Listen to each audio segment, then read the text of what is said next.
Bonjour à toutes, bonjour à tous. Le mois de l'innovation publique, c'est reparti. Près de 400 événements organisés tout au long du mois partout en France. Et un événement ce 17 novembre au matin, on va parler efficacité opérationnelle. L'efficacité opérationnelle, un levier de réussite pour la transfo, pour la transformation publique. Merci d'être nombreux ici au lieu de la transformation publique, avenue de Ségur. Merci de nous suivre en direct sur Livestorm, sur Acteurs Publics TV, sur les supports de la DITP. Vous le voyez sur la droite de vos écrans, vous avez des onglets chat, des onglets questions. Vous avez la possibilité de réagir, d'interagir tout au long de l'échange. Peut-être aussi suivez-vous nous retrouvez en replay. Tous ces échanges sont disponibles dans les semaines, dans les mois à venir. Un enjeu, je me tourne vers vous, Siam Selali, directrice du projet accélérateur de performance à la DITP, un enjeu important. Pourquoi était-il justement important de parler efficacité opérationnelle dans le cadre du mois de l'innovation publique ? Bonjour Sylvain, bonjour à tous, merci d'être présent aujourd'hui. On va vous parler de l'efficacité opérationnelle. C'est une méthode, un concept, mais c'est bien au-delà. C'est à la fois une expérience à chaque fois qu'on traverse avec les agents qu'on accompagne au sein de la DITP. Et c'est ça qu'on va vous expliquer aujourd'hui. Parce qu'aujourd'hui, dans la transformation, dans la modernisation de l'État et puis dans les enjeux de développement du numérique, cette méthode permet de répondre à tous ces enjeux, mais aussi à recentrer les besoins des usagers et surtout les besoins des agents dans leur mission d'action publique. L'efficacité opérationnelle, vous allez le voir, c'est opérationnel justement, c'est du concret. On en parle avec nos invités. Marie-Claire Chaperon, bonjour. Vous êtes chef du département stratégie et modernisation au ministère de la Culture. Vous interviendrez dans un instant. Juste à vos côtés, Christelle Desraches, directrice des ressources humaines de l'Académie de Lille, qui va nous rejoindre dans quelques instants. Valérie Grasset, bonjour. Madame la directrice des migrations et de l'intégration de la préfecture de l'Hérault. Thierry Lambert, très heureux de vous retrouver. Merci de rendre possible tous ces échanges. Monsieur le délégué interministériel à la transformation publique. Siam le disait, l'efficacité opérationnelle, c'est du concret, c'est le quotidien des agents. Effectivement, parce que on a eu beaucoup de tables rondes, on voit qu'on a brassé beaucoup de concepts, beaucoup d'idées sur l'expérience usagée, sur la transition écologique, sur l'association des parties prenantes. Et je crois qu'on a derrière ce terme qui paraît un peu technique, peut-être un peu industriel, qui rappelle peut-être à certains des souvenirs de cette méthode qui était mal appliquée, qui a conduit effectivement à des déceptions. Mais il y a derrière tout cela des enjeux extrêmement forts. Quand on dit levier de la transformation publique, c'est pas rien parce que cette excellence opérationnelle, c'est vraiment le sortir des concepts et mettre concrètement en œuvre. C'est en fait une synthèse quelque part de tous les objectifs. C'est-à-dire comment un service opérationnel sur le terrain au contact des usagers, on va le voir aujourd'hui, c'est ça qui est important, fait la synthèse un petit peu de tous les objectifs qu'on essaie d'atteindre en termes de transformation publique pour atteindre les objectifs en mobilisant les personnels. Alors, je crois que on aurait pu l'appeler du coup de plein d'autres noms, cet atelier. C'est d'abord l'atelier qui va nous dire comment on améliore concrètement l'efficacité et la qualité des services rendus aux usagers. On en a parlé il y a 2 jours sur l'expérience usagée boussole de l'action publique. Alors, on a manié des grands concepts de simplification, etc. Mais concrètement, quand on regarde ce qui est le premier retour des usagers, quel est le premier problème quand on demande aux Français c'est quoi la complexité administrative? C'est la question des délais et d'avoir quelqu'un de joignable. Donc, c'est ces 2 sujets de process. Et donc, cette méthode sur lequel on va échanger aujourd'hui, c'est d'abord une méthode qui va permettre d'améliorer concrètement la qualité de service rendu aux Français, mais aussi aux agents, parce que, on le verra tout à l'heure avec l'Académie de Lille, c'est aussi des services supports qui améliorent la qualité du service rendu aux usagers. On parlait de symétrie des attentions il y a 2 jours. Eh bien, cette méthode, elle est bien dans la symétrie des attentions. Et d'ailleurs, sur 2 aspects, parce qu'on aurait pu aussi appeler cet atelier « Comment redonner du sens ». Quand on parle perte de sens, moi je ne crois pas que les agents publics ont un doute sur le sens de leur mission. Quand ils viennent travailler le matin, ils savent pourquoi ils se lèvent. Sinon, ils seraient peut-être ailleurs. Puis on l'a vu depuis 2 ans avec la crise sanitaire. Absolument. Donc on n'a pas de doute là-dessus. En revanche, la perte de sens, elle vient quand on est en perte de contrôle, qu'on sait plus, qu'on est pris sous les contraintes, qu'on ne maîtrise plus nos contraintes. qu'il y a des contrôles, qu'il y a des choses qu'on ne comprend plus toujours. On ne sait plus toujours pourquoi on le fait. Et donc, cette méthode, et je crois qu'on le verra dans les ateliers, c'est aussi de repositionner le temps administratif, le temps de l'agent, sur ce qui fait sens, sur ce qui est important. Proportionner l'activité aux enjeux. Et ça, vous le voyez partout. Hein, quand on fait la réforme du régime de responsabilité de l'ordonnateur et du comptable, on est dans ce type d'exercice. Lorsque on va voir la façon de traiter des dossiers pour pouvoir traiter plus vite, on va voir que cette question de la proportionnalité est importante. Et donc, on remet bien le sens de l'action publique, le sens des missions, au cœur de l'analyse des priorités et de l'affectation du temps. Donc, c'est un exercice de sens. Et puis, c'est aussi un exercice qui est bon pour le contribuable. Parce que, ou la Cour des comptes, ou tous ceux qui sont chargés au nom des citoyens de vérifier le bon usage des ressources. Parce que, effectivement, c'est aussi par cette méthode qu'on va pouvoir démontrer qu'on met en place concrètement des méthodes pour montrer qu'on utilise bien l'argent public, on utilise bien les ressources qui sont payées par tous nos concitoyens, parce qu'il n'y a pas que l'impôt sur le revenu. Hein. Parfois, on a l'impression qu'il y en a quelques-uns qui payent, mais non, tout le monde paye l'impôt. Et donc, voilà, ce compte-rendu de la bonne utilisation du temps administratif est important. Et je dirais en petit bonus, puisqu'on a parlé hier de transition écologique, la question de la consommation de ressources, ce n'est pas seulement une question de contribuable, c'est aussi une question de transition écologique. C'est diminuer la consommation de ressources, diminuer la consommation d'énergie. Et donc, dans toutes ces méthodes, voyez, on va intégrer de manière très concrète au niveau d'un service l'ensemble de nos objectifs, en réalité, pour les mettre en musique et faire en sorte qu'on les atteigne dans une démarche d'amélioration continue. Donc, somme toute, cet atelier, c'est comment on réinvente le temps administratif. Alors, bien entendu, il y a le numérique. Et le numérique, on va le voir, hein, est une solution importante. Mais on l'a vu toute cette semaine, Monsieur Henry, le numérique c'est important, mais le solutionnisme technologique, ça n'existe pas. Parce qu'encore une fois, la performance publique, c'est le facteur humain. Et donc, c'est pour ça que dans cette méthode, tout va être centré sur l'humain. Et donc, la DITP qui n'a pas juste copié des méthodes qui viennent du secteur privé ou du secteur industriel pour l'appliquer. Donc, on a réinventé un peu nos méthodes, d'ailleurs, avec l'aide des ministères. Et vous verrez qu'il y a 3 ministères très différents et qu'à chaque fois, la méthode se développe de manière différente. Et donc, la DITP a décidé vraiment de renforcer ses ressources. Parce que comme pour nous, l'objectif, c'est que finalement, tout ce qui est décidé en termes de transformation s'incarne concrètement dans la vie des Français et dans la vie des agents publics. Ben, cette méthode, c'est un moyen d'y arriver. Et comme on ne va pas y arriver tout seul, l'enjeu, c'était pour nous d'avoir des équipes très qualifiées. Je félicite d'ailleurs Siam Selali qui vient d'avoir son diplôme de Master Black Belt dans ces méthodes, donc reconnu de manière extrêmement flatteuse. Donc bravo Siam. Donc on a une équipe de directeurs de projet. On continue à recruter, d'ailleurs bénéficiant des mesures qui ont été prises par le gouvernement pour internaliser davantage encore les compétences qu'on avait tendance souvent à sous-traiter vers des consultants externes, donc à les internaliser dans les services de l'État. Donc c'est un peu notre mission aussi d'internaliser ces compétences. Mais bien entendu, c'est pas avec nos petits moyens, la DITP, qu'on va réussir. Nous, ce qui nous intéresse, c'est le levier. Et le levier, eh bien, c'est comment on va, avec chaque ministère, définir des méthodes et ensuite internaliser à son tour dans chaque ministère ces méthodes et cette capacité à agir concrètement dans les services. Donc vous voyez, derrière tout cela, il y a des enjeux de transfo managérial aussi. Et puis un point que, pour finir mon petit propos introductif, un point qui est important, c'est l'association des agents et des usagers dans ces méthodes. Encore une fois, nous, quand on arrive à la préfecture de l'Hérault ou dans une DRAC ou dans un rectorat, nous, on ne connaît pas les métiers. On n'est pas là pour venir expliquer aux agents comment travailler, c'est eux qui le savent. Et donc, c'est ça qui est très important. Et moi, c'est ça que je retrouve de manière très forte dans cette méthode.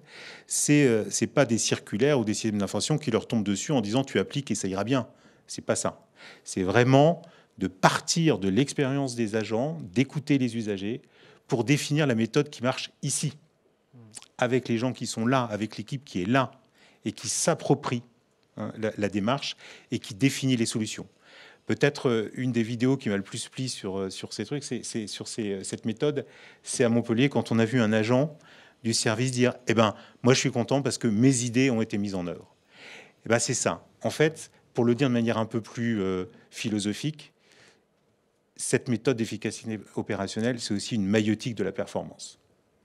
On va construire à partir de ce que savent les agents, en les aidant à se décentrer, d'utiliser de nouveaux outils, de savoir comment bien utiliser le numérique, pas juste l'outil qui tombe dessus, mais de s'approprier tout cela pour définir eux-mêmes les conditions de la performance pour atteindre, encore une fois, une satisfaction à la fois de l'usager, du contribuable et bien entendu leur bien-être eux-mêmes parce qu'ils seront redevenus en contrôle de leur activité. Voilà un petit peu ce que je pouvais dire et pourquoi c'est tellement important et pourquoi on va continuer sous l'autorité de Stanislas Guerini, ministre de la Transformation et de la Fonction publique, à mobiliser le Fonds de transformation de l'action publique et également nos équipes internes de conseil pour continuer à accompagner les ministères dans le déploiement de cette méthode qui, je l'espère, on en sera tous convaincus à la fin de cette table ronde, est un vrai levier de réussite de la transfo.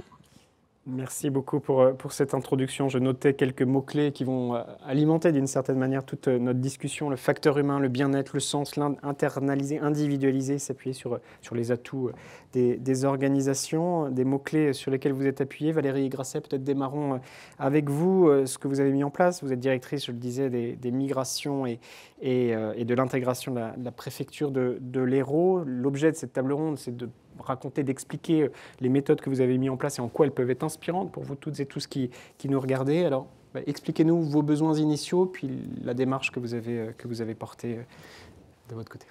Oui, alors quelques mots peut-être d'abord quand même sur le contexte.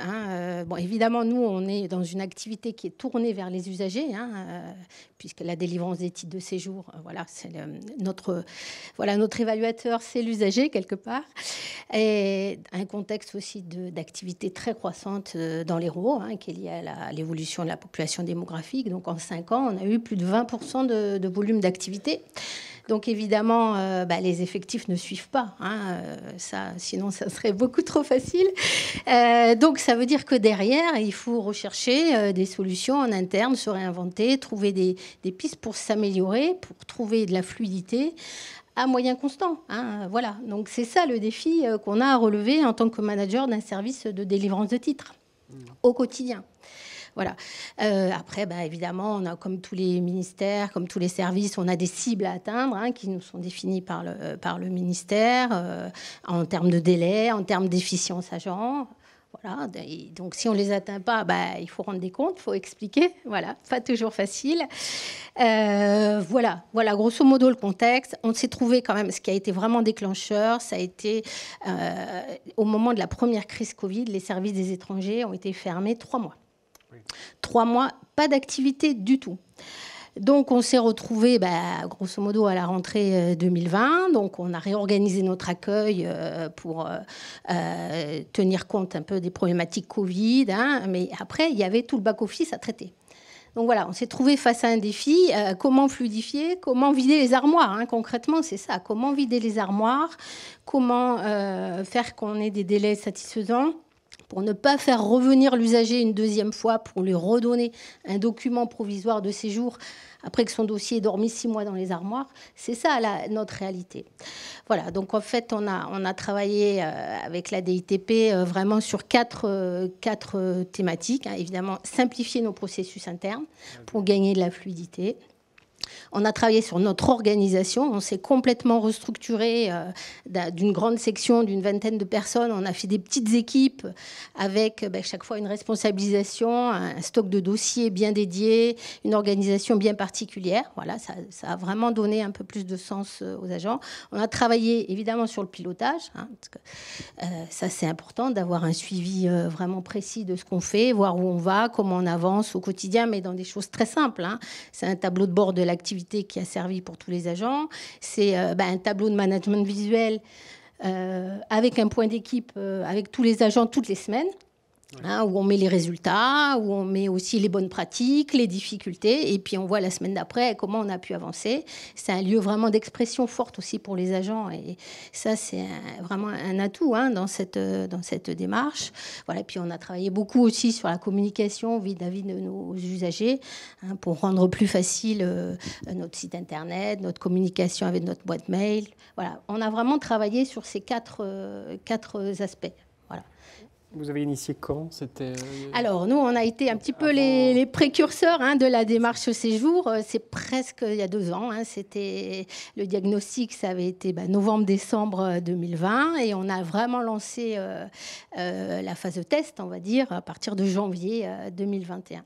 D'accord. Voilà. Vous voulez rebondir Oui. Et depuis, donc, Valérie, elle est peut-être trop humble pour le dire, mais les résultats sont toujours au beau fixe. À Montpellier, en fait, l'idée a été vraiment, comme le disait Madame Grasset, de réduire la file d'attente. Donc la file d'attente, en plus, qui est virtuelle aujourd'hui, c'est-à-dire que les usagers n'attendent pas devant la préfecture, mais attendent bien de pouvoir déposer une demande de rendez-vous.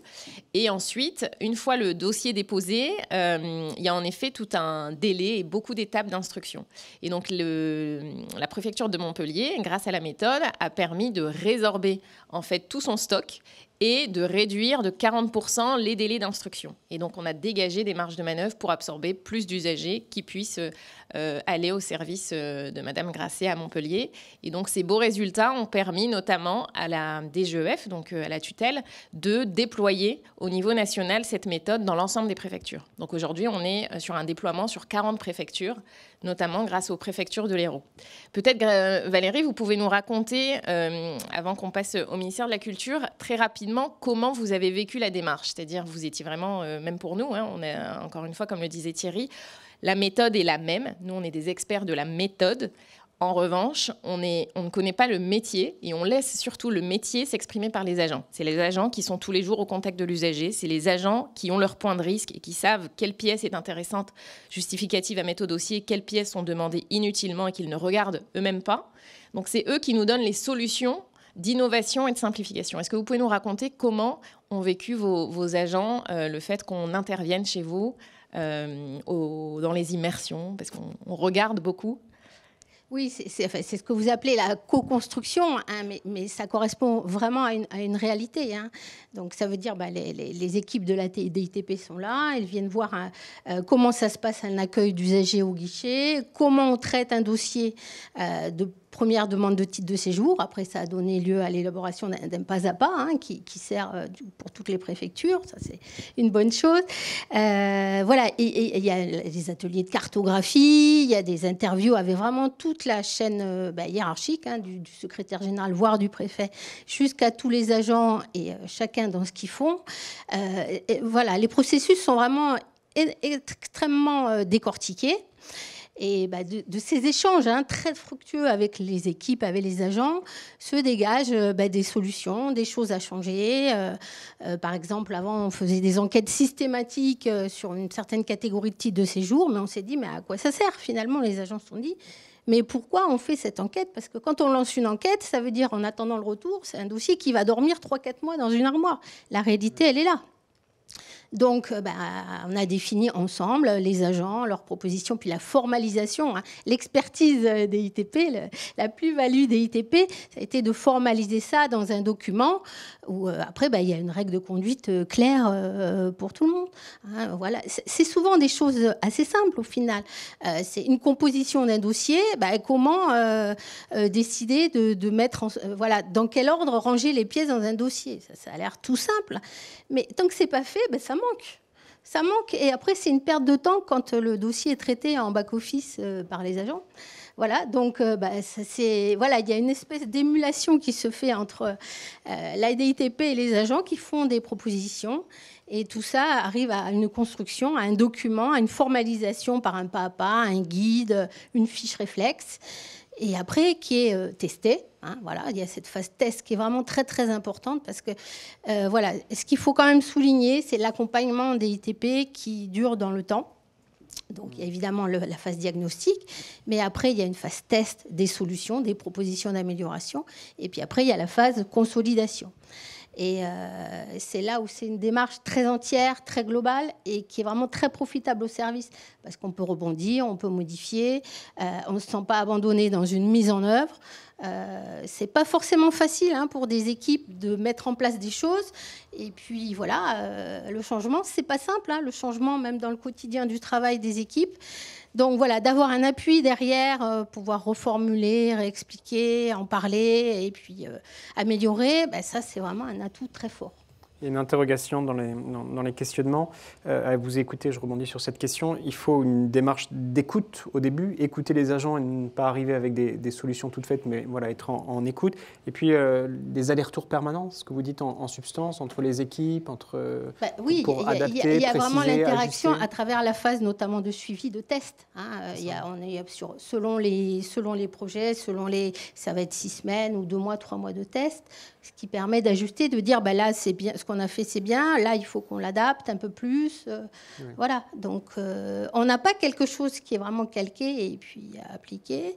Ça part vraiment du terrain, ça, on en a parlé. Et puis, ça s'ajuste dans le temps aussi. Voilà. Tout à fait.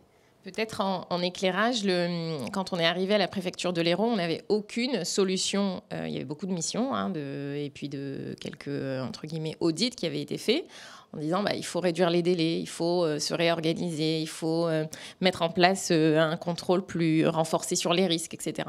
Une fois qu'on donne ça aux agents, ils n'ont pas le temps et on ne sait pas comment faire. Donc nous, juste dire réduire les délais. En fait, on n'a aucun présupposé, on arrive et on décortique les processus, comme le disait Valérie, et surtout, on se met à la place de l'agent. Et on lui dit, finalement, que regardez-vous dans telle et telle étape? Qu'est-ce qui est important pour vous sur le terrain? Vous qui connaissez les agents. Oui, en centrale, on a proposé des choses. Ils ont la tutelle, évidemment, tout un cadre réglementaire à faire respecter. Il y a des procédures, des normes qui ont été données aux déconcentrés. En revanche, l'agent qui a l'expérience depuis plusieurs années de l'usager et du processus, qu'est-ce qu'il en retire et qu'est-ce qui est important? Qu'est-ce qui est superflu?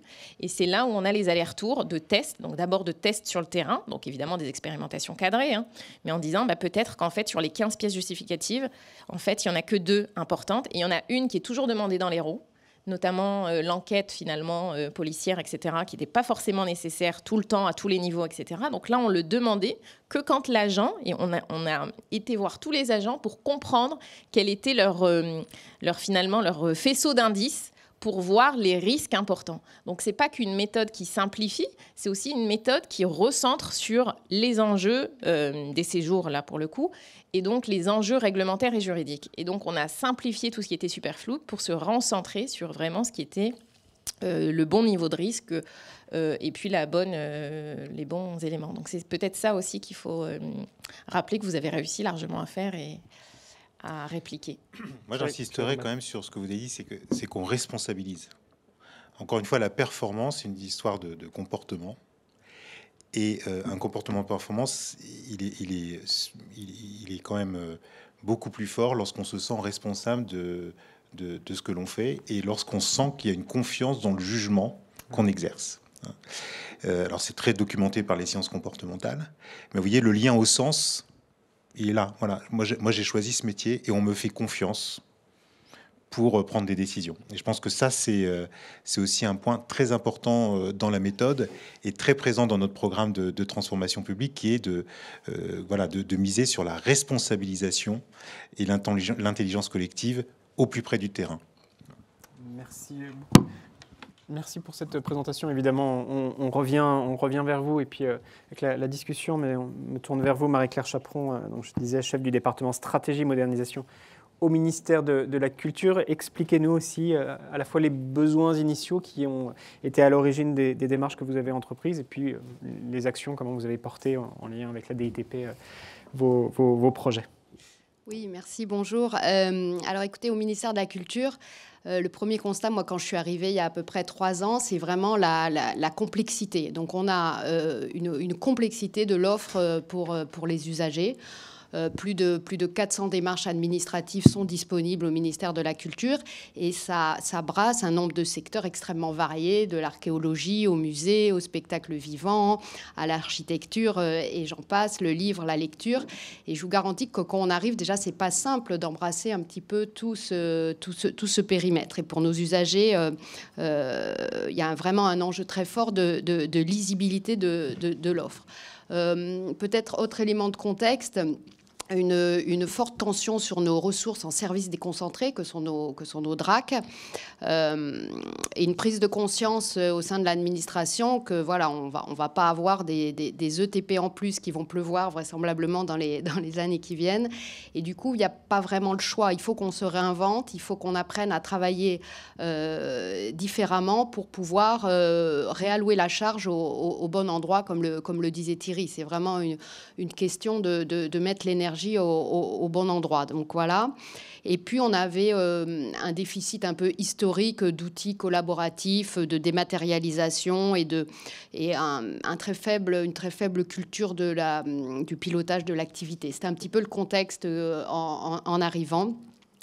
Et voilà, donc on a lancé, grâce à l'appui précieux de la DITP, nous aussi, ce projet. Au même moment, j'écoutais vos dates un peu dans les mêmes calendriers. Donc nous, c'est un projet qu'on appelle simplification et dématérialisation des démarches usagées, avec les enjeux, donc, que je disais, d'améliorer la lisibilité de l'offre et la satisfaction des usagers. Comment faire en sorte de libérer du temps agent pour le réallouer au bon endroit et plus au contact de l'usager et plus sur le pilotage de la mise en œuvre de nos politiques publiques plutôt que sur des tâches très, très, très administratives. Et puis, comment prendre ce sujet de la dématérialisation par le bon bout, c'est pas simple. Et quel levier, parce qu'on était finalement un peu perdus, nous, face à tout ce contexte que je vous ai décrit. Comment on prend le sujet, par où on prend le sujet, et donc voilà, comment, grâce à l'intervention de la DITP, déjà, voilà, on a posé quelques principes un peu structurants, déjà de dire, on va simplifier avant de dématérialiser. C'est très important. Avant de partir tête baissée là, sur des outils, regardons nos métiers, regardons comment on peut travailler mieux, regardons comment on peut simplifier les choses avant de simplifier. Ensuite, les leviers de simplification, voilà, on a essayé d'instruire un petit peu en parallèle ce qu'on appelait des leviers de simplification en rupture, ça veut dire un peu lourd, qui nécessite l'intervention de l'administration centrale, mais en parallèle, une action très terrain, donc je rejoins complètement ce qui a été présenté sur la méthode. Grâce à l'appui de la DITP, on a eu des ressources pendant un temps long. Effectivement, on a besoin de temps pour faire tout ça. Et on est allé les positionner sur le terrain, dans nos DRAC. On a pris, nous, c'était un projet d'emblée national. Donc, on a dit, on va pas aller partout. On va commencer par quelques DRAC pilotes volontaires. C'est très important d'avoir des gens volontaires. On ne fait rien avec des gens qui ne veulent pas faire. Donc, on a eu Grand Est et Bretagne, une région fusionnée, une région non fusionnée, dans laquelle on a fait nos premières expérimentations. Et donc là, les équipes, effectivement, se sont assis à côté de nos agents. Donc, je pense que Siam me disait souvent, on avait des verbatim intéressants. Les agents, ils n'avaient jamais vu ça. Quelqu'un qui vient s'asseoir à côté d'eux et qui regarde ce qu'ils font toute la journée. Donc, ça, ils étaient quand même très surpris. Ils disaient, mais j'ai jamais vu ça. Quelqu'un qui s'intéresse autant à mon métier, finalement. Donc, voilà. Donc, ça nous a permis d'avoir une connaissance fine de comment ça se passe dans nos DRAC, avec une activité qui est vraiment, je le disais, il y a quand même une forte tension sur les ressources, à la fois structurelle et aussi conjoncturelle post-crise. Nous, on a bénéficié du plan de relance, donc vous imaginez bien que les crédits sont alloués dans les DRAC, donc ça a fait un nombre de dossiers conséquents supplémentaires. Il y a eu une appétence folle des Français pour refaire leur maison, donc vous voyez, nos architectes et bâtiments de France ont eu des dossiers qui ont explosé également. Donc, c'est pas simple. Voilà, il a fallu être au rendez-vous de tout ça. Et puis, voilà, la DITP aussi, sur notre sujet des matérialisations, nous a aidé à prendre les choses par le bon bout, de dire 400 démarches, ça ne veut pas dire, Dieu soit loué, 400 outils. Oui, mais quand je suis arrivée, c'était un petit peu ce qu'on m'expliquait quand même. Et donc, du coup, voilà, on a dit, on va peut-être regrouper 400 démarches. Ça veut peut-être dire quelques grands macro-processus. On a des subventions d'investissement, on a des subventions de fonctionnement, on a des autorisations, on a des déclarations. Bon, voilà, on peut peut-être autour de ça regarder ces macro-processus, co-construire avec les agents cette cible et trouver des leviers court terme sur les DRAC, à la main des DRAC, pour travailler différemment et de dire, si ça marche, peut-être qu'on pourra le généraliser et proposer cette méthode à d'autres DRAC. Voilà, donc on a lancé ça fin 2020. On a mis une gouvernance au plus haut niveau, donc c'est un peu une phrase qu'on dit à chaque fois qu'on fait des projets de transformation, mais ça compte. Et donc, Luc Allaire, le secrétaire général du ministère de la Culture, porte très fortement ce projet. Et c'est très important. Et quand on fait des comités de pilotage régulièrement, tous les DG sont là. Tous les DRAC ou les DRAC adjoints sont présents et les services SG concernés. Voilà, nous, au département stratégie et modernisation, on pilote un petit peu l'ensemble, mais il y a bien sûr le service du numérique qui est présent, le service financier. Quand on parle de distribuer des subventions, il y a quand même une doctrine qui doit venir des financiers. Les juristes, quand on veut simplifier un peu, il nous faut les juristes avec nous. Le département de l'action territoriale qui pilote au quotidien les DRAC, ils sont là aussi. Et le service RH, quand on parle faire évoluer les métiers, on a besoin d'eux. Donc vous voyez que c'est très multidimensionnel et qu'on a besoin de piloter un projet à plusieurs dimensions avec beaucoup d'acteurs. Merci beaucoup. On va prolonger avec vous. Je veux juste saluer Christelle Derache. Merci, Madame la directrice des ressources humaines de l'Académie de Lille. Merci de nous avoir rejoints. Désolée du retard. Mais non, c'était un échange vivant et on est très heureux de vous avoir. Peut-être si quelqu'un ou la régie peut amener un verre d'eau, parce que je vois qu'on a tous un verre d'eau, sauf Madame Derache qui s'est dépêchée de nous rejoindre. Donc, je vous donne la parole dans quelques minutes, puis on vous amène un verre d'eau si quelqu'un veut bien le faire. Je vous écoutais, puis vos deux témoignages. Madame Chaperon, ça veut dire que longtemps, on a pu reprocher à l'action publique d'intervenir un peu en silo. Là, il faut que ce soit une approche résolument transverse pour que ça marche. Enfin, je résume peut-être ce que vous dites. Et puis, il faut l'implication de tous les niveaux, notamment écouter, co-construire avec tous les agents, mais aussi il faut qu'il y ait une impulsion du top management. Voilà, c'est très bien résumé.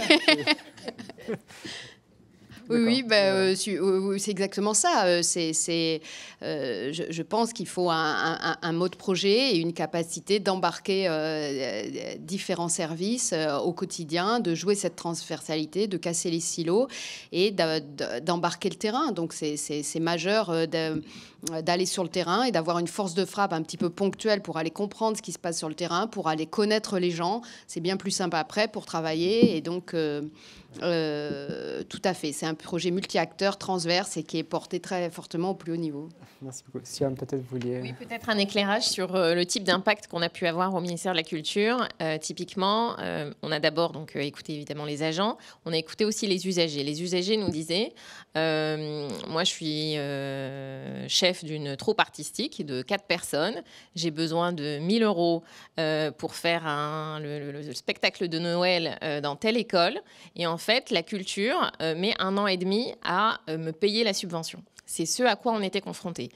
Et donc, l'idée a été d'écouter à la fois l'usager, vraiment c'est vraiment pas la caricature, il y avait des aides qui démarraient à 200 €, donc il y en avait, oui, à quelques millions pour les gros opérateurs de l'État. En revanche, la majorité des aides étaient environ à 1 000 €. 1 000 €, c'est important.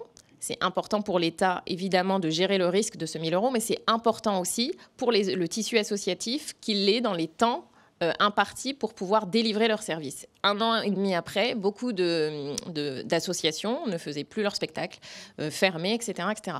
Donc l'idée était d'écouter les agents en disant, mais en fait, pourquoi ce long délai ? Ce long délai, encore une fois, si on fait le parallèle aussi avec les titres de séjour, c'est parce que le nombre de pièces demandées était probablement justifié et on l'a vu concrètement justifié quand on voyait dans l'instruction des dossiers. En revanche, elle n'était pas dans la temporalité demandé par les associations. C'est-à-dire qu'on demande le bilan N-1 qui est produit à telle date, alors que le spectacle et tous les spectacles de fin d'année sont à la fin de l'année. Là où France entière, en fait, il y avait le pic d'activité dans toutes les DRAC. Donc l'idée a été de dire, mais en fait, faisons a priori confiance à l'usager la première année pour dire, bah oui, on va vous pousser, on va vous aider. C'était le rôle des DRAC, le rôle vraiment stratégique et ce pourquoi les agents dans les DRAC sont venus, c'est pour aider le tissu associatif à faire leurs actions culturelles. Et donc l'idée a été de dire, bah, on remonte en centrale et le SG a validé le fait qu'en fait, il y a certaines pièces qui ne seraient pas demandées à l'instant T, mais plutôt plus tard. En revanche, le paiement devait être effectif en moins de 3 mois et ça, c'est ce qu'a obtenu les DRAC rapidement. Donc, c'est aussi des éclairages importants quand on écoute l'usager, quand on écoute et puis qu'on se dit à quoi sert la DRAC ? La DRAC sert à animer ce tissu culturel qui finalement ne marche pas à cause des processus administratifs. Donc, on marchait un peu sur la tête, vous voyez ? Donc, ça, c'était intéressant de voir au sein des DRAC. La question du sens, Thierry Lambert, vous avez raison. Je me tourne vers vous, Madame Derache. N'hésitez pas, vous toutes et vous tous, vous êtes nombreux à nous suivre en ligne. Donc, l'onglet chat, l'onglet questions sur vos tablettes, sur vos ordinateurs, sur vos téléphones. Et puis, dans quelques instants, un micro circulera ici au lieu de la transfo publique, la transformation publique, avenue de Ségur, pour que vous puissiez témoigner, réagir, interagir. Christelle Derache, vous êtes directrice des ressources humaines de l'Académie de Lille. On vous écoute, comment vous avez initié, quels étaient les besoins de cette transformation, de ces évolutions, comment vous avez porté cette transformation, voilà, quel bilan vous en faites ? Alors nous, on a commencé il n'y a pas peu de temps, en fait. C'est une démarche qu'on a initiée en avril de cette année. Donc, on est encore dans tout le travail qui est mené avec la DITP. Donc, pour vous donner une idée de volume, l'Académie de Lille, c'est 80 000 personnels, 27 000 enseignants du second degré. Donc, on a 27 000 enseignants qui écrivent à leurs gestionnaires, qui nous demandent des choses. Et on a très vite constaté qu'on avait un enjeu de réponse à l'usager. C'est-à-dire que les collègues en charge de la gestion des personnels faisaient ce qu'ils devaient faire. Mais tout l'aspect qualitatif de dire « j'ai bien pris en compte votre situation », de répondre, etc., passait un peu au second plan pour sécuriser les affectations de rentrée. Donc, ce constat mis en parallèle d'un vrai travail piloté au niveau ministériel sur la feuille de route RH et vraiment de remettre l'usager au cœur de nos préoccupations nous a amené à nous dire qu'il fallait qu'on revoie nos process et nos modes de fonctionnement. On avait un besoin qui commençait aussi à émerger de la part de nos agents qui nous disaient oui, vous nous demandez de répondre, mais aidez-nous à le faire au mieux. Et donc, on a lancé ce travail avec la DITP en avril. Je crois qu'on s'est vu la première fois avec Monsieur Lambert et Siam en mars. Vous nous avez dit que vous seriez là en avril et je me suis dit, bon, c'est vite. Et en fait, c'était vrai. Vous êtes venus en avril et on a lancé très, très vite les choses avec nos équipes. Donc, des démarches qui sont en train d'être transformées. Comme vous l'avez dit tout à l'heure, des collègues de la DITP assis à côté de nos gestionnaires. Donc, moi, je les reconnaissais facilement. C'était les seuls en costume cravate quand je me promenais dans les couloirs. Pour les agents, une vraie attention, valorisation de leur travail, qu'on s'intéresse au plus près de ce qu'ils faisaient dans la saisie, dans le traitement, etc. Donc, une vraie valorisation. Et un travail très collaboratif avec les chefs de service sur les processus que eux-mêmes ciblaient comme étant prioritaires à travailler. Donc, c'est vraiment quelque chose qui a été fait tous ensemble avec, comme ça aussi pu être dit par les uns et les autres, une vraie volonté au niveau de la direction générale de porter le dispositif, de le suivre. Donc, on est attentif à tout ce qui peut nous remonter comme indicateur et on a eu de vraies surprises avec l'objectivation de sentiments. C'est-à-dire, pour vous donner un exemple que je développerai peut-être après, mais nos agents nous disaient mais on est toujours au téléphone, on répond toujours au téléphone, le téléphone sonne toujours et on est toujours au téléphone. Et les enseignants nous disaient mais quand on appelle on ne répond pas. Donc on se disait là il y a quand même une distorsion entre ce que nous on a, notre impression et le sentiment du terrain. Et en fait, quand on a mesuré et objectivé, on s'est rendu compte que on n'était pas toujours au téléphone et que effectivement le taux de décroché était amélioré. Donc le fait de pouvoir travailler sur la donnée et d'objectiver les sentiments qu'on avait, ça nous a aussi beaucoup aidé à identifier les processus sur lesquels travailler et mettre en place des processus de changement. C'est-à-dire qu'il y avait des ressentis, objectiver les sentiments, il y avait des ressentis, peut-être une forme de malentendu d'une certaine manière que vous avez pu éclairer. Enfin, je ne sais pas si malentendu. Malentendu, c'est pas le bon terme, mais Les agents se disaient j'ai pas le temps de faire mon travail parce que je suis toujours dérangée par le téléphone. Et donc derrière, vous voyez, même le fait de dire dérangé par le téléphone, ça veut dire que l'usager quelque part empêche le fait de travailler sereinement. Donc le fait de pouvoir regarder le nombre d'appels décrochés, le temps mis à répondre à un appel, et de pouvoir réfléchir à des solutions pour rationaliser un peu tout ça, ça a vraiment aidé chacun dans son travail. C'est ce qu'on expérimente en ce moment. Merci. La stratégie donc, du ministère de l'Éducation nationale, c'est de dire, en effet, l'usager au cœur, vous allez répondre maintenant, rectorat, aux enseignants, aux chefs d'établissement, à toutes les périodes de pointe, la rentrée, les mobilités, etc., etc. Et en parallèle, c'est là où l'activité administrative est la plus importante. Donc en fait, c'est encore une fois très intéressant de le pointer, de le nommer et de le demander. Mais quand on voit la réalité de l'agent, c'est pas qu'il ne veut pas répondre au téléphone. Quand on passe le temps, et c'est pour ça que nous, on insiste à la DITP, on passe du temps, et c'est pas 1 heure, c'est des semaines et des semaines à côté de l'agent, on se rend compte qu'en fait, il n'arrive pas à traiter son dossier calmement, de bout en bout, parce qu'il est perturbé par le téléphone. Donc oui, il y en a qui ne décrochent pas, oui, il y en a qui vont être irrités quand ils vont décrocher, etc., etc.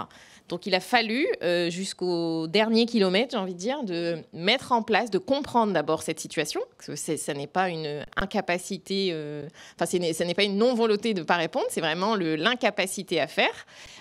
Soit j'ai un dilemme, je termine mon dossier proprement, soit en fait je réponds et je dois fermer les applications et repartir sur un autre dossier, etc. Et donc là, ça a été sur l'ensemble des académies, et notamment l'Académie de Lille, de mettre en place des moyens de sécuriser l'instruction administrative d'un côté, donc dans l'organisation des processus, etc., des équipes, et puis ensuite du temps où on est à l'aise pour faire du recueil d'usagers. Là, à la fois, il y a plein de choses qu'on a trouvées dans les boîtes mail, parce que la confiance s'inscrit, se construit avec les agents en académie, et donc ils nous montrent les mails, etc. Et là, on a véritablement pu voir que c'était aussi plein d'informations qui se trouvaient sur les sites Internet. Donc, elles ne sont pas hyper explicites. Donc, on change les sites Internet. C'est des choses basiques comme ça. Ou alors, c'est des niveaux de première information. Et donc, auquel cas, c'est des informations de premier niveau qu'on va rendre disponibles pour l'enseignant. L'enseignant, en plus, qui travaille aux mêmes horaires que le rectorat. Donc, toutes ces contraintes, en fait, on arrive à les percevoir que si on est assis à côté de l'agent et si on voit vraiment ce dont il a besoin pour travailler confortablement. C'était en avril, c'est ça? Vous avez lancé la démarche? Oui, tout à fait. Il y a des premiers résultats. Enfin, c'est difficile en si peu de temps de mesurer, d'analyser, mais c'est quoi les retours, les premiers retours? On a déjà quelques résultats. Ouais. On a, par exemple, pour prendre cet exemple du décroché et du téléphone, qui est important pour nous, c'est vraiment aussi l'image de l'institution. Quand on appelle, on veut qu'on nous réponde. On a travaillé à dédier du temps, en fait, en complément de ce qu'expliquait Siam, on a dédié du temps à l'accueil téléphonique. Et donc là, on est passé, par exemple, pour une équipe qui était à 40% de taux de décroché. On a fait une expérimentation en dédiant du temps des collègues spécifiquement chargés de répondre au téléphone. On est passé à 75% de taux de décroché. Donc vraiment, là, le résultat, il est probant et il est concret. Donc là, charge à nous de continuer et d'aussi le développer dans d'autres services. Mais en tout cas, là, on a quelque chose de très concret, avec aussi un impact sur les conditions de travail. Et moi, je suis très attentive à la qualité de vie au travail des collègues. Et ils ont le sentiment de mieux faire leur travail, en fait. Vous voyez, de pouvoir aller mieux dans leur dossier. Et ceux qui sont à l'accueil téléphonique savent qu'ils renseignent. Et donc, on a une satisfaction générale de la part des équipes également. D'accord. Si vous vouliez rebondir. Oui, peut-être sur le fait que pour permettre ce temps dédié, il a fallu aussi faire de la simplification administrative. Et c'est là où tout le travail de décortiquage des processus, de la réinterrogation de la juste valeur sur les actions a aussi pris du temps. Et en 3 mois, à l'Académie de Lille, grâce aux équipes qui maintiennent le projet, a permis d'avoir des résultats sonnants et trébuchants sur la qualité de service. C'est intéressant d'avoir ces regards différents, parce qu'on voit que d'une certaine manière, vos constats, vos solutions, les méthodes que vous mettez en place se rejoignent, même si on est sur des politiques publiques très, très, très différentes. Il y a des choses qui se rejoignent. Comment vous voyez, ou peut-être non, on me dit il y a quelques questionnements dans le chat. À ce stade de la discussion, est-ce que certains ou certaines vous voulez réagir, vous voulez témoigner, ou vous avez la possibilité Alors, madame, on va vous amener un micro. Je ne sais pas si la régie peut amener un micro. On va en prendre un... Alors, on me dit qu'il n'y a plus de micro, donc on va vous en donner un si ça vous en... Vous parlez fort, oui, puis le micro circulera après. Je vous en prie.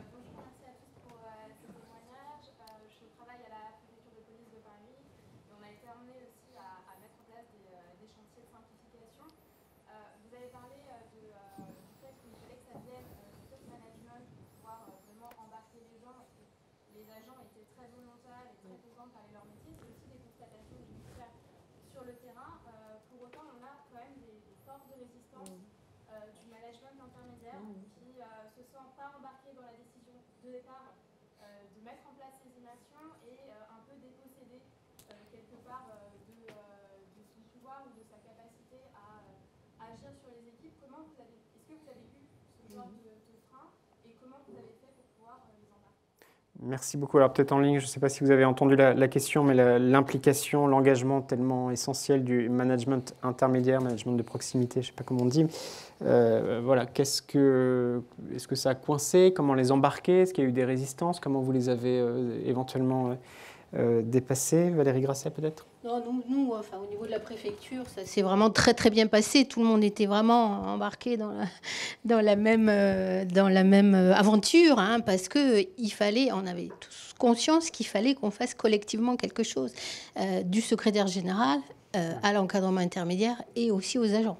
Voilà, on n'a pas eu ce genre de difficultés. Puis je pense que la DITP aussi a beaucoup communiqué à travers ses interviews, ses immersions, pour que chacun comprenne qu'il avait quelque chose à apporter et que c'était une démarche gagnante, en fait. Hein, que c'était, le cadre moyen n'allait pas être dépossédé de ses attributions, de son petit pouvoir, quelque part, mais qu'au contraire, il y avait quelque chose à y gagner. Voilà. Marie-Claire Chaperon, comment vous avez... Oui, alors nous, c'est une démarche nationale, donc vous imaginez bien qu'à l'échelle de l'ensemble de nos DRAC, bien sûr qu'il y a des réticences. Donc cet encadrement intermédiaire, nous, on a nos DRAC, et puis en dessous, on a ce qu'on appelle des chefs de pôle, un peu par grand métier, le patrimoine, la création, et oui, il n'y a pas que des alliés dans ces démarches. Donc, je pense qu'un petit peu les facteurs clés de succès, c'est d'être très vigilant déjà dans comment, en communication, on présente les choses et d'être très vigilant sur le vocabulaire. Les termes de gain, tout ça font très peur. Donc, faut être prudent dans comment on présente les choses. Faut aussi rassurer, et je pense que Luc Haller a joué ce rôle, c'est-à-dire de dire non, les leviers de simplification, quand vous aurez j'essaye de trouver un autre mot pour dire gain, mais vous voyez, moi-même, j'y arrive pas, c'est un petit peu difficile, mais quand il y a des gains, eh ben, c'est pour vous. Il faut rassurer sur, pardon, mais on ne va pas vous piquer les ETP. Et ça, c'est une sorte de traumatisme quand même dans l'État. Et donc, il faut rassurer là-dessus pour dire les gains, ils sont pour vous, c'est pour travailler différemment et c'est au sein de la DRAC. Donc ça, c'est important. Et puis, un petit peu, troisième idée, c'est il faut sensibiliser, il faut former. Et là, on a mis en place des sessions de sensibilisation, d'acculturation à nous, ce qu'on a appelé l'amélioration continue. Et donc, la DITP nous aide à faire ça et continue dans le temps à nous aider. Donc, c'est un travail de longue haleine où petit à petit, on forme, on sensibilise et on met avec nous de plus en plus d'alliés. Et voilà, c'est un petit peu comme ça que ça se fait dans le temps. Vous vouliez, Siam, peut-être? Oui, l'enjeu, en effet, il est toujours de faire ça collectivement. Donc de l'agent, bien sûr, aux commanditaires, sponsors, SG, voilà, et surtout avec les managers de proximité, parce que c'est eux qui voient les problèmes tous les jours, c'est eux qui doivent accompagner le changement, c'est eux qui sont garants aussi de cette transformation. Et on sait que c'est difficile. On sait que le fait, en fait, d'écouter les agents, souvent, ça peut vite remettre en question certaines pratiques, etc., qui existaient. Donc, nous, déjà, on a un principe clair de départ qui est de dire on ne juge pas. C'est le système qui est fait comme ça. Donc, oui, le système, on peut le re-questionner, etc. En revanche, on n'accuse pas. Donc, déjà, ça, c'est un principe d'humilité à avoir quand nous, on intervient et la bienveillance qu'on met ensuite, vous l'avez vu probablement dans l'ensemble des missions. Et c'est ça aussi le facteur clé de réussite et qui n'est pas juste des mots. C'est vraiment une expérience qu'on vit avec ceux avec qui on change les pratiques.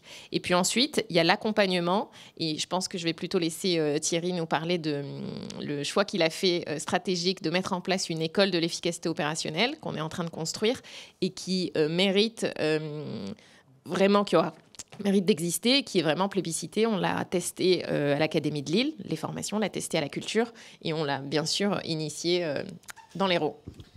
Mais peut-être, oui. Merci. Madame Dorache.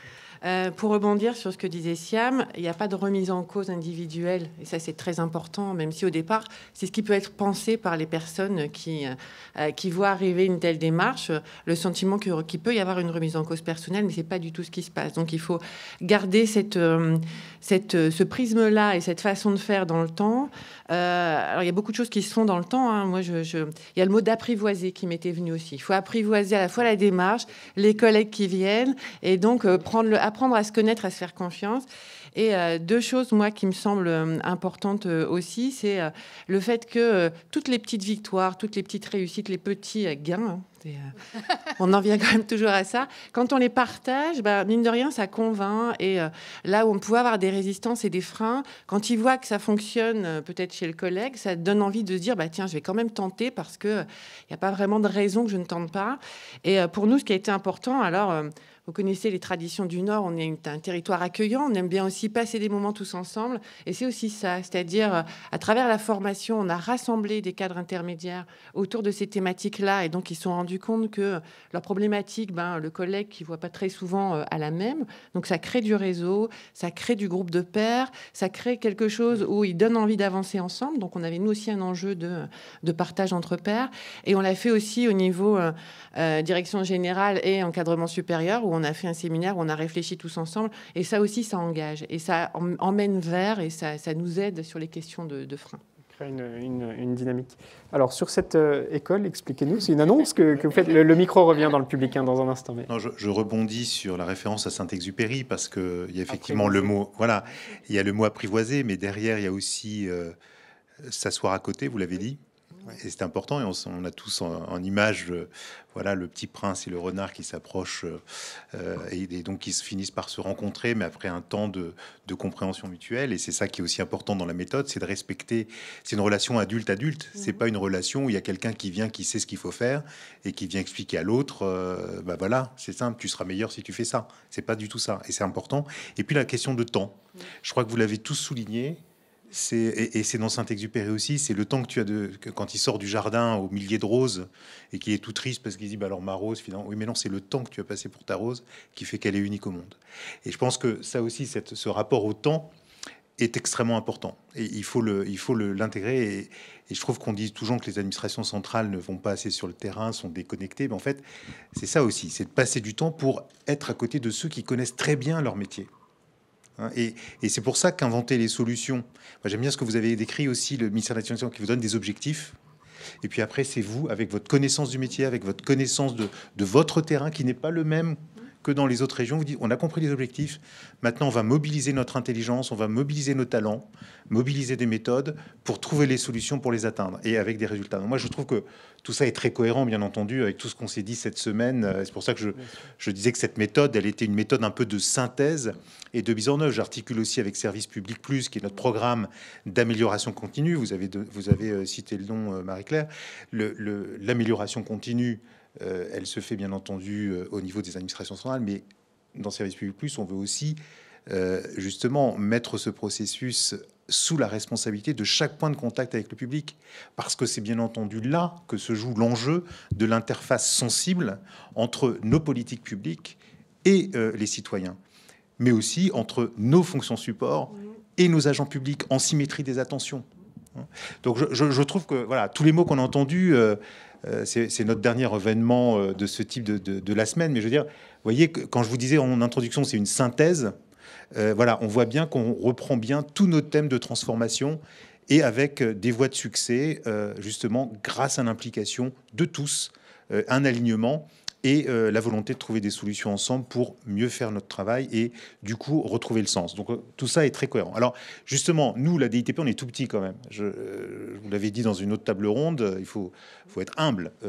Voilà, on est tout petit, on a des idées, c'est sûr, on a des gens de talent, mais l'enjeu, c'est comment on passe à l'échelle, c'est-à-dire comment on fait en sorte que les services, qui, après leur avoir démontré comment ça marche, d'avoir initié, en continuant à accompagner, parce que vous avez raison, c'est un peu le problème parfois des missions comme ça. Il y a quelqu'un qui arrive, qui dit voilà ce qu'il faut faire, vous avez compris, oui, puis après, enfin, j'avais pas si bien compris. Donc voilà. Donc je pense que c'est pour ça que l'amélioration continue, et vous l'avez très bien décrit les uns les autres, est importante. C'est pas, on sait où il faut aller et on sait qu'il faut des victoire après victoire, bien les célébrer pour bien entendu garder confiance dans notre capacité à atteindre l'objectif. Et vous avez tous démontré qu'on savait le faire.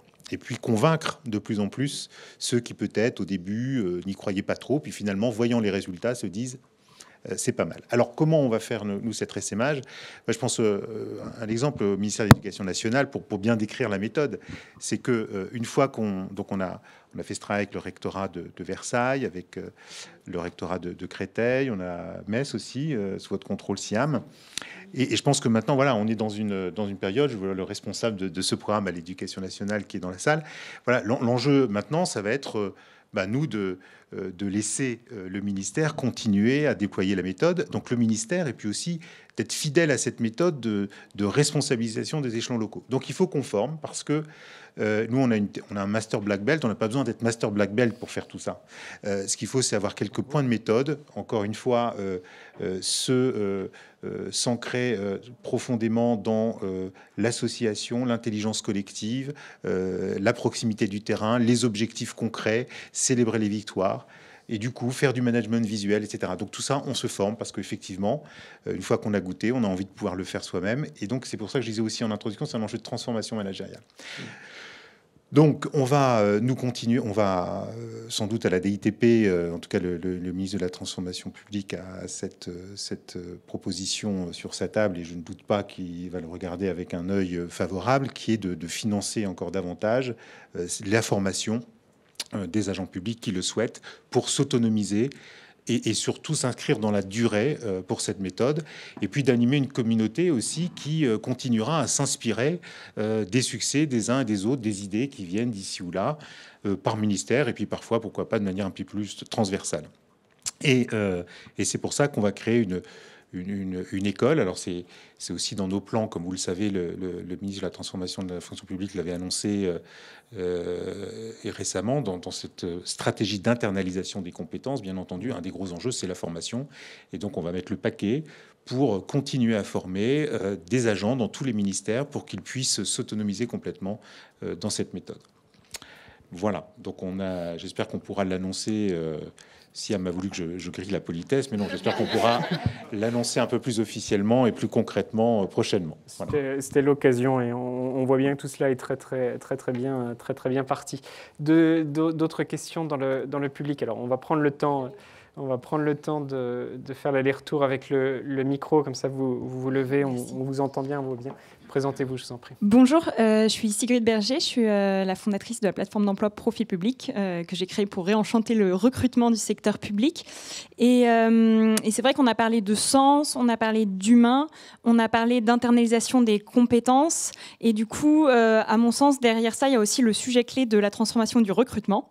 Alors forcément, je suis un peu biaisée parce que je m'attelle à ça depuis maintenant bientôt 4 ans, à la fois à travers notre plateforme d'emploi pour aider les acteurs publics à moderniser leur image pour attirer les talents au service de l'intérêt général, et depuis peu avec un jeu de cartes qu'on a lancé pour rendre plus ludique le recrutement. Mais du coup, derrière ça, ma question, c'était justement avec la DITP, est-ce que vous avez justement des cas d'usage pour transformer le recrutement dans le secteur public ? Merci beaucoup. Peut-être garder le micro s'il y a d'autres questions, puis on peut se partager sur le micro. Est-ce qu'il y a des cas des pratiques que vous voulez Sur ce sujet de merci pour votre question. moi, Thierry disait, nous, on est tout petits. Et moi, quand il dit ça, ça me parle aussi, parce que nous aussi, j'essaye de monter une petite DITP au sein du ministère de la Culture, et nous aussi, on est tout petits au sein du ministère de la Culture. Donc, on est toujours tout petits. Et c'est très important d'avoir des bons recrutements, des gens qui sont vraiment mobilisés, engagés, qui savent faire. Et je pense qu'il n'y a pas de recette miracle. Moi, j'essaye de développer un modèle hybride. Oui, j'ai des contractuels, oui, j'ai des gens qui sont passés par des cabinets de conseil, mais j'ai aussi des gens des fonctionnaires de l'administration, des profils un peu atypiques, et la sauce prend bien, et je pense que voilà, j'ai envie de continuer dans ce sens pour créer la petite DITP du ministère de la Culture. Vous viendrez nous en parler l'année prochaine pour voir si elle a grandi, cette petite DITP. Madame Derache, vous vouliez aussi rebondir avec le... Non, Alors, dans l'éducation nationale, le recrutement, c'est particulier parce qu'on a le mouvement il y a des règles d'affectation, de mobilité, etc. Et donc, on est en train de créer au niveau de l'Académie de Lille une équipe recrutement. Mais alors, je vais faire un petit pas de côté par rapport à votre question. Par contre, nous, aujourd'hui, on recherche des profils. On cherche un chargé de modernisation. Donc, si quelqu'un en ligne veut venir travailler au sein de l'Académie de Lille, je modernise le recrutement en faisant un appel, non? Mais en tout cas, on cherche ce type de compétences. On cherche des compétences de personnes qui ont la question de l'innovation, la question de l'excellence opérationnelle, de l'innovation constante, etc. On l'a en tête dans ce qu'on recherche chez nos collaborateurs. Donc, je réponds un peu à côté de votre question. N'empêche que au sein de... Alors, moi, j'ai commandé votre jeu de cartes, donc je dois l'avoir lundi. Donc, en tout cas, dans nos processus de recrutement, parce qu'on travaille aussi beaucoup avec la place de l'emploi public, etc., et avec le ministère sur le recrutement, on a des choses à faire en matière de méthode, ça c'est sûr. Peut-être l'offre à passer avec profil public de Madame Berger, oui. Thierry Lambert et puis monsieur derrière. Sur la question plus générale, moi je pense que, comme vous le savez, Stanislas Guérini a fait de l'attractivité de la fonction publique un enjeu crucial, vraiment central de sa feuille de route, si ce n'est le premier, en fait. Puisque, vous avez raison, recruter c'est plus comme il y a 20 ans. Hein, voilà. Donc, donc c'est important de travailler sur le sens pour recruter, parce qu'on recrutera des jeunes talents si on est aussi capable de montrer qu'on leur fait confiance pour avoir un impact. Et c'est peut-être pas forcément la culture qu'on avait il y a 20 ans, où on entrait plutôt dans une administration avec des fortes identités, des process, un métier bien défini, alors que je pense que, mais sous le contrôle des spécialistes, qu'on attend aujourd'hui autre chose. Et donc, il y a des travaux qui sont engagés. On travaille aussi sur certains processus de recrutement avec notre équipe de sciences comportementales pour voir comment faire. Et puis dans le recrutement, il y a aussi un enjeu terrible qui est celui du délai. Quand votre service RH, et c'est pour ça que j'insiste beaucoup sur l'asymétrie des attentions, quand votre service RH met 3 mois pour donner une réponse à quelqu'un qui attend pour savoir s'il vient chez vous ou pas, c'est un problème. Et quand je dis 3 mois, je suis parfois en dessous de la réalité. Donc, en fait, je pense que là aussi, cette méthode que l'on présente aujourd'hui est très importante. Et c'est pour ça que l'éducation nationale, qui a des gros enjeux quand même, sur trouver les talents pour former ce qu'on a de plus cher, nos enfants. Donc, il y a une mission quand même assez importante des services RH et puis de les fidéliser. Donc de l'éducation nationale. Et c'est pour ça qu'on est très heureux de voir aussi que les fonctions support et les fonctions RH en particulier se mobilisent autour de ces techniques. Mais je pense que on a eu des échanges très importants sur ces questions dans le cadre de la conférence des parties prenantes sur notre service public qui a été organisée le 28 octobre par le ministre. Il y a eu pas mal d'idées qui sont sorties et je pense que le ministre est sur le point aussi d'annoncer des choses assez concrètes. Et là aussi, vous m'excuserez de ne pas lui brûler la politesse. Voilà. Une séquence aussi très teasing. On va... Voilà, oui, écoutez, pour vous rassurer quand même que voilà, il y a des choses qui se passent. Absolument. Merci. Vous vouliez ajouter non. Oui, quand même. Oui, réinsister quand même que quand on parle de transformation, on a l'impression que c'est quelque chose de nouveau. Bon, la transformation, d'abord, c'est un process. Mais je dois dire que pour tous ceux qui ont fait les écoles du service public, le principe de mutabilité du service public est quand même pas quelque chose de nouveau. Donc, de se dire que l'administration doit toujours s'adapter pour mieux servir les Français, pour s'adapter aux nouvelles technologies, pour s'adapter aux nouveaux métiers, aux nouvelles demandes, aux transitions, c'est quelque chose qu'en rejoignant le service public, on a tous choisi comme un de nos principes fondamentaux. Cela dit, je ne suis pas sûr qu'on ait investi à la hauteur de ce qu'il fallait sur la formation continue. Il y a beaucoup de bels exemples. Moi, j'en ai dans mon équipe, des gens qui étaient dans des services administratifs, qui sont formés à la donnée, qui sont aujourd'hui des acteurs centraux de notre service sur la donnée. Donc, il y a des belles histoires, mais honnêtement, il faut faire plus. Alors, on a commencé avec la réforme de la haute fonction publique, la réforme de l'INSP, de réaffirmer ces principes de formation, de recrutement différent, de formation différente, de formation tout au long de la vie. Et je pense qu'on n'en a pas fini et que du coup, là aussi, il y aura des ambitions un petit peu nouvelles dans ce domaine. Merci Thierry Lambert. Là, on est écouté Profil Public, Sigrid Berger. Monsieur, juste derrière, je vous en prie, présentez-vous. Oui, bonjour, Jacques Fuchs à l'appareil IGF Insights. Donc, si je vous écoute bien, au niveau de transformation, donc, il y a un gros travail qui est fait au niveau des comportements. Donc, on va chercher à améliorer les comportements, les process.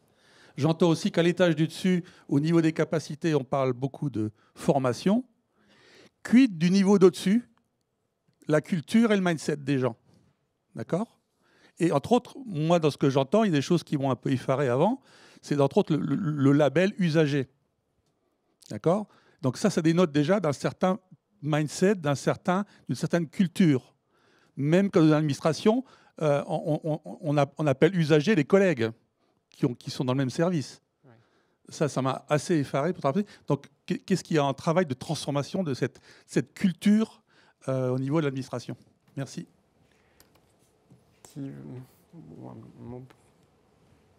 Oui, c'est une question peut-être un peu générale, honnêtement, parce qu'on dépense. Voilà, parce que honnêtement, moi je suis preneur d'un concours. Je crois qu'il y a. Je suis preneur de tout input pour remplacer le mot usager. Mais en tout cas, on ne dit plus assujetti, on ne dit plus administré. Voilà. Donc il y a des évolutions quand même, il faut les reconnaître. Et on parle d'expérience, donc on a bien été intégré quand même que les Français, dans leur relation avec l'administration, n'étaient pas seulement des gens qui rentraient dans un process, que la démarche n'était pas seulement un sujet de collecte d'informations, mais qu'il y avait bien une relation sensible, affective, émotionnelle, d'autant plus que, et je ne reviens pas sur les débats qu'on a eus dans d'autres cercles et dans d'autres tables rondes, d'autant plus qu'on est très conscient des coûts psychologiques de la relation entre un usager, en attendant un meilleur mot, et l'administration. Donc on travaille bien entendu sur tous ces sujets. Et la culture, si vous voulez, pour moi, ça me gêne toujours un peu, parce que c'est quoi la culture en réalité ? Et la culture, on a l'impression que c'est une sorte de bouc émissaire pour dire il y a quelque chose, peut-être un peu comme, je crois le disait Max Weber, en disant il y a un côté dans la bureaucratie qui est réversible. Bon, moi, je crois, oui, il y a peut-être des habitudes, mais enfin, on sait depuis les grands auteurs classiques que les habitudes peuvent se changer. Donc, en fait, moi, je reviens quand même au sujet des sciences comportementales, qui est de dire que si on change les incitations, si on change les contraintes, si on fait confiance dans le jugement, eh bien, la culture peut changer. Donc, moi, je pense que tout ce qu'on a décrit aujourd'hui, pour moi, ce sont des changements profondément de culture, en ce sens où on remet le sens de l'action, on remet l'utilité finale de ce que nous faisons au centre de notre organisation, de notre attention, de notre énergie et de nos priorités. Et donc, en fait, pour moi, cette méthode est, si on définit la culture comme ça, comme aussi des transformations culturelles. J'avais plutôt dit managériales. Mais voilà, donc je me méfie un peu de culture. Et pour vous rassurer, quand on entend les témoignages, moi, j'ai l'impression qu'il y a des gens extrêmement... plein d'énergie, plein de volonté de réussir, plein de volonté de bien faire leur travail. Vous l'avez dit tous, et je pense que en tant que fonctionnaire, on est tous attachés à ça. À un moment, on veut se sentir utile, on veut sentir qu'on a un impact. Et je pense que cette méthode qu'on vient de décrire aujourd'hui, et parmi d'autres, parce que je citais les sciences comportementales, on utilise aussi le design de service, on a d'autres méthodes qu'on mobilise qui peuvent être plus adaptées sur d'autres enjeux. Mais on voit bien que là, on a une méthode qui conduit profondément une transformation des postures et une reconnexion avec le sens du service public. Merci beaucoup. Vous restez, hein, évidemment, on va poursuivre de manière informelle l'échange. Là, on se dirige vers la fin de une dizaine de minutes, peut-être, monsieur, je vous en prie. Oui, présentez-vous et puis allez-y. Bonjour, Wilfried Capteau de la DTP. Juste une réaction à la suite de la question de la culture, pour dire que c'est un point qui est abordé dans le cadre des missions qu'on mène, sous plusieurs angles. Premièrement, par la formation, parce que regardez-nous, la culture, dans la formation, c'est repositionner le manager dans sa posture d'entraîneur. Donc pour justement ne pas être essentiellement dans le contrôle, mais dans la capacité de faire monter les équipes, l'amélioration continue. Donc ça passe par la formation et par des outils, mais aussi par le travail collaboratif, parce qu'on se rend compte dans les administrations, l'activité est souvent cloisonnée. Et on a des personnes isolées qui sont en difficulté. On n'a pas ce réflexe de prendre des initiatives, donc par la construction de lieux, enfin pas de lieux physiques, mais de communautés de pratique, d'initiatives pour libérer les énergies, pour tester des choses. Et enfin, on le fait en le faisant avec les gens. Donc on ne propose pas des concepts, on expérimente des choses, on ajuste. Et ensuite, donc, après, les personnes continuent au-delà des missions. Donc c'est un aspect qui est important, qui est pris en compte, mais qui est pris en compte comme ça de manière pratique sur les missions. Voilà. Merci beaucoup. Oui, je vous en prie. Levez-vous peut-être qu'on puisse vous avoir dans l'axe de la caméra, madame. Je vous écoute. Bonjour, Shaina Ouri du ministère des Affaires étrangères. Je viens plus par curiosité intellectuelle.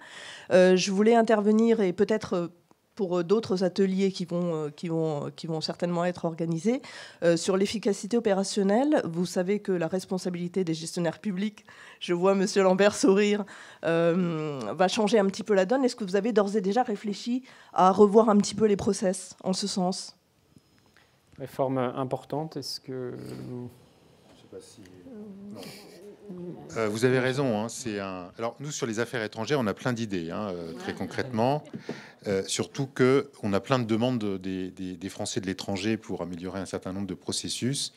Donc, on est en contact avec votre ministère pour voir comment on peut avancer sur France Consulaire, qui est, bien que les Français de l'étranger disent qu'il faut qu'ils s'améliorent, ils ne sont pas toujours conscients qu'ils sont les seuls à avoir ce type de service au monde. Donc, mais enfin bon, cela étant dit, sur cette question est extrêmement importante. En fait, c'est vrai qu'on a changé, et c'était un projet qui était porté par le président de la République dès le début du quinquennat. Donc, on a travaillé là-dessus. Le ministère des Comptes publics, avec la Cour des comptes, ont défini un nouveau cadre qui en principe, devrait libérer beaucoup d'énergie, puisque, si je le fais simple, la responsabilité qui aujourd'hui était très juridictionnelle, très au premier euro, devient plus managériale, devient cette responsabilité d'engager sur les enjeux. Donc on retrouve bien ce que je disais tout à l'heure, cette question de la proportionnalité, du contrôle, de la pression par rapport aux réels enjeux. Mais une fois qu'on a dit ça, vous avez raison, madame, c'est pas si simple. Là, on a un gros changement culturel, parce que quand même la séparation du comptable et de l'ordonnateur, et le comptable qui contrôle au premier euro tout ce que décide l'ordonnateur, c'est quand même quelque chose qui remonte quand même à il y a longtemps, et ça nous a, là pour le coup, les habitudes sont bien prises. Donc il va falloir qu'on réapprenne collectivement à apprivoiser cette responsabilité nouvelle, avec la confiance que le système, je reprends le mot va jouer le jeu. C'est-à-dire qu'effectivement, j'ai un texte aujourd'hui qui me dit tu peux prendre des risques, tu peux prendre des décisions plus vite, mais en même temps, je ne sais pas vraiment demain si on ne viendra pas me chercher sur tel ou tel point. Donc on a un besoin de travailler beaucoup plus sur cette question de la proportionnalité des contrôles au risque, et du coup sur l'acceptance du risque, qui n'est pas du tout, alors du coup, pour le coup, une tradition administrative. Alors on l'a vu, on l'a vu aujourd'hui comment ça s'organisait, puisqu'on l'a vu dans les DRAC. Quelque part, c'est un peu cette question-là qu'on a attaqué sur des process très concrets, mais c'est une réflexion qu'il faut généraliser et sécuriser, parce que je pense qu'on a tous besoin aussi, pour prendre des initiatives, d'être dans un cadre où on se sent certain. Et c'est pour ça qu'il y a un décret qui a été pris, qui n'a peut-être pas été beaucoup commenté d'ailleurs, en avril 2022, peut-être dû à la date de publication, qui crée un nouveau comité de contrôle interne de l'État. Il y a un nouveau président qui va être nommé, c'est une nouvelle organisation, mais sa mission principale, ça va être de dire, voilà, c'est quoi maintenant nos référentiels de contrôle interne? Comment on organise cette acceptance du risque dans les administrations? C'est un chantier extrêmement important et je vous remercie de l'avoir souligné. Donc je pense que là, nos méthodes vont être utiles. On est en ce moment en mission dans des services RH et financiers sur le terrain, donc je pense qu'on va pouvoir peut-être s'inspirer. C'est un gros travail devant nous et je pense que ce comité du contrôle et de l'audit interne de l'État aura une charge, une responsabilité extrêmement importante dans la culture de responsabilisation, d'acceptance du risque et de proportionnalité des contrôles au risque. Merci beaucoup. Peut-être pour... allez-y. Pour rebondir, parce que c'est vrai que ça interpelle ce que dit Thierry sur cette notion de risque, parce que nous, dans les DRAC, c'est des leviers qu'on a activés avec l'appui de Siam. Elle parlait tout à l'heure d'une circulaire donc on a fait signée par le SG pour simplifier les pièces jointes sur l'octroi des subventions. Et donc là, la situation qu'on avait, c'est effectivement face à un manque un petit peu de doctrine claire, les agents, il y avait un excès forcément, il y avait une prudence excessive et donc il y avait une surqualité dans l'exigence des pièces et ça c'est une culture qui est très très fortement en place. Donc nous, cette circulaire, elle a eu le mérite de remettre point par point le droit en disant c'est le droit qu'on applique et juste le droit et pas au-delà. Parce que sinon, vous êtes pénalisés, les usagers sont pénalisés, et voilà. Et en cascade, on a réussi à lisser la charge sur l'année, à avoir des bénéfices usagers dont a parlé Siam, et à réduire les délais de traitement et à avoir du gain.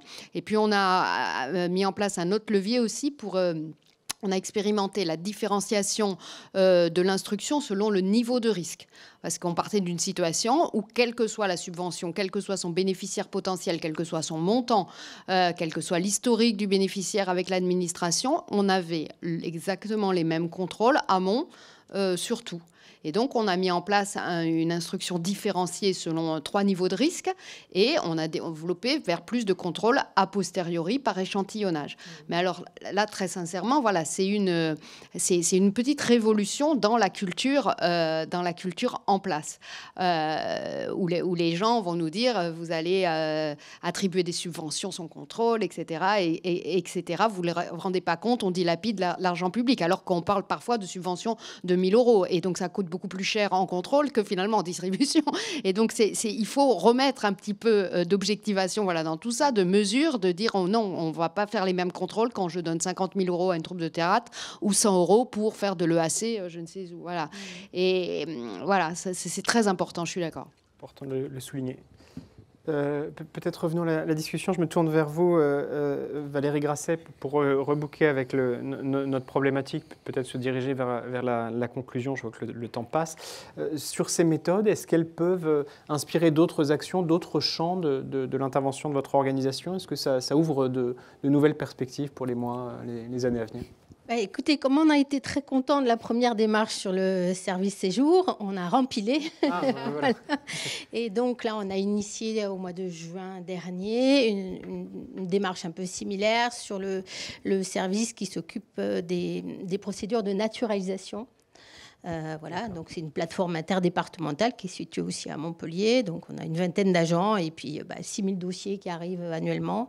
Et puis un stock qu'on n'arrive pas à traiter au fil de l'eau. Donc voilà, donc il y a eu un important diagnostic qui a été vraiment très très intéressant, très très fouillé, où les agents se sont impliqués vraiment en profondeur. Voilà. Et on est en train de mettre en place les premières solutions de déstockage. Voilà, on est sur une idée de déstockage parce qu'on a la dématérialisation qui arrive là au mois de janvier. Donc les demandeurs de nationalité française vont pouvoir déposer en ligne leur dossier. Donc, on va avoir à traiter 2 stocks de dossiers. Voilà, donc les papiers qui sont stockés dans au N-1, on va dire, et puis le flux arrivant qui va entrer en mode dématérialisé. Donc, on va avoir une gestion en double flux. Ça, c'est assez compliqué au quotidien pour les équipes. Comment travailler sur 2 stocks différents, surtout quand il y en a un qui a du retard, plusieurs années de retard, on va dire, et un autre où on nous demande d'être très, très véloce sur le traitement. C'est la dématérialisation, donc tout doit aller plus vite. Voilà, donc on était vraiment très, très intéressés d'avoir l'appui de la DITP pour travailler sur ce diagnostic et vraiment dégager des solutions concrètes pour déstocker, pour fluidifier. Pareil, on s'est réorganisé, les agents ont été mis à contribution, l'encadrement, et pour l'instant, les premiers signes sont vraiment très, très positif.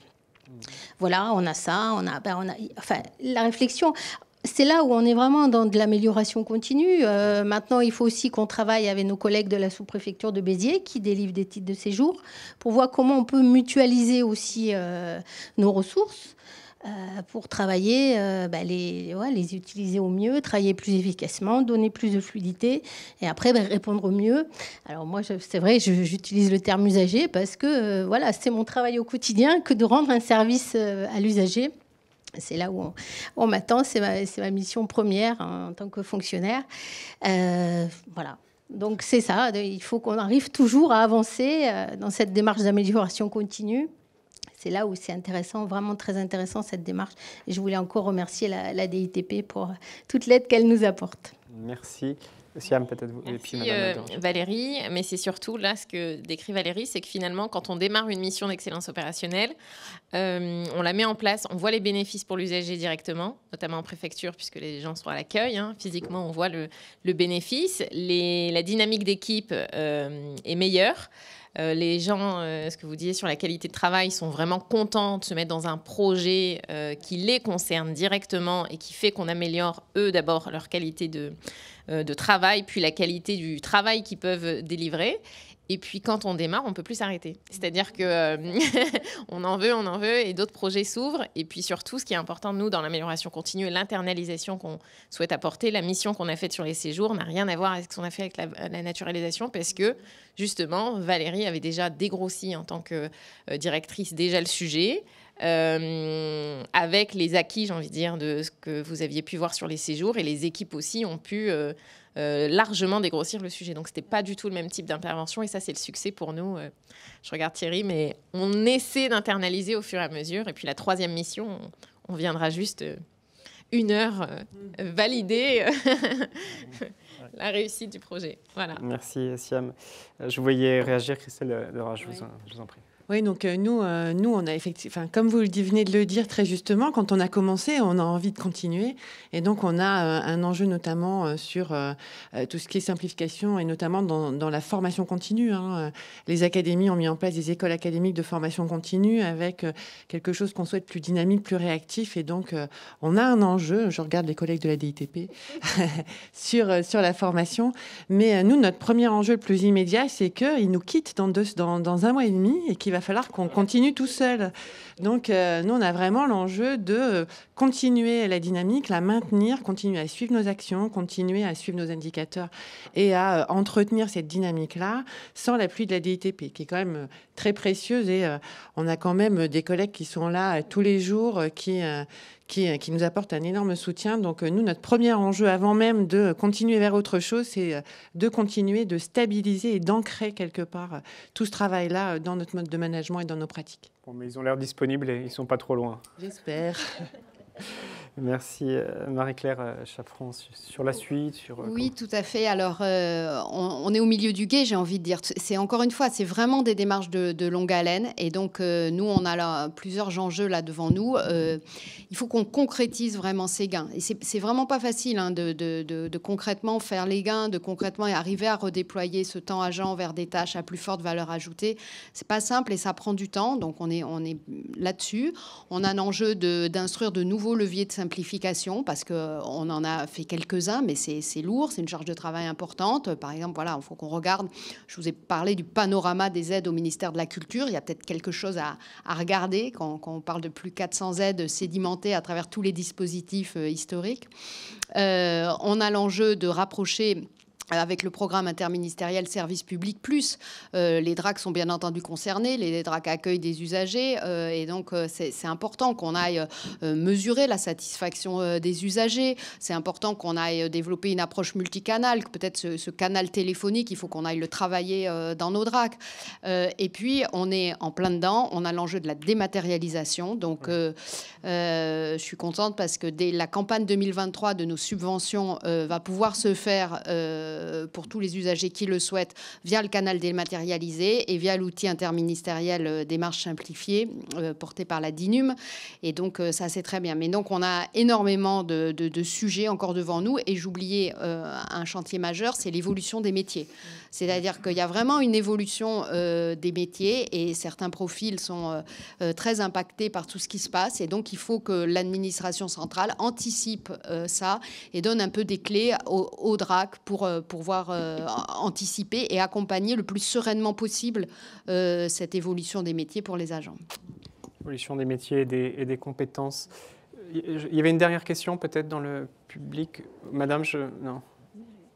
Vous vouliez... Parce qu'on va conclure après, donc je vous en prie. Céline Herriès, donc de l'Académie de Créteil. On a aussi bénéficié d'un accompagnement de la DITP et on en est très satisfait, même s'il reste beaucoup de chemin. Je voulais revenir tout à l'heure sur la question du vocabulaire qui me paraît importante, mais secondaire au regard des enjeux. À l'Éducation nationale, on a inventé un terme qu'on utilise plus ou moins volontiers, qui est usageant. Pour parler des personnels, puisque le gros du travail de nos services de gestion RH concerne des personnels de l'éducation nationale et non pas des personnels des services administratifs des rectorats. Bon, voilà, petit détail. Moi, ce que je trouve important, et M. Lambert l'a très bien dit tout à l'heure, c'est le sens. Et en réalité, ce que la mission nous a apporté et ce qu'on met en œuvre au quotidien, maintenant que la DITP est partie, c'est le fait de pousser les équipes à s'interroger sur les usagers. Et ça, c'est quelque chose, ça paraît idiot et c'est peut-être choquant même, mais c'est quelque chose qui ne se faisait pas. Pour qui nous travaillons, quelles sont leurs attentes, quels sont leurs besoins. Et on est allé jusqu'à organiser, lors de la mission, une rencontre assez osée entre des chefs d'établissement, des gestionnaires des services académiques et des personnels bénéficiaires de notre traitement administratif. Et en live, en direct, autour d'une table. Et c'était vraiment intéressant de voir les regards des uns et des autres et de permettre d'expliquer pourquoi il peut y avoir une insatisfaction, des irritants, etc. Donc voilà ce que je voulais dire tout à l'heure. Merci beaucoup pour votre... Et monsieur, allez. Oui, peut-être juste un mot pour dire comment continuer. On parle des usagers ou des usagents. Je pense que la clé, c'est dans la capacité de les associer pour toujours rester sous tension. À DITP, on a près de 20 000 usagers qui ont participé aux enquêtes qu'on a menées dans le cadre des missions auprès des académies. Sur cette base, on en a par exemple à Lille, on a plus de 900 qui souhaitent contribuer régulièrement à l'amélioration de la qualité de service. Justement dans le cadre d'ateliers croisés agents usagers. Et donc, un des moyens, ça peut être vraiment par cette mesure continue de la satisfaction de l'usager, qui permet d'avoir l'indicateur et de mettre tout le monde sous tension. D'accord. Merci beaucoup. Peut-être le temps passe et on va beaucoup de messages. Merci à vous toutes. Est-ce que vous voulez peut-être un mot de conclusion, Thierry? Moi, je voudrais remercier parce que je trouve que cette table ronde donne beaucoup d'énergie et montre quand même qu'il y a une administration de terrain qui a bien compris ce qu'on attendait d'elle et qui se transforme. Donc, je trouvais que tous les témoignages sont convergents et en donnent la preuve. Donc l'administration bouge, se transforme et, à mon avis, dans un bon sens qui est celui de reconnecter avec finalement pourquoi on fait ce qu'on fait. Et finalement, c'est ce qui nous motive et c'est ce qui nous donne notre énergie.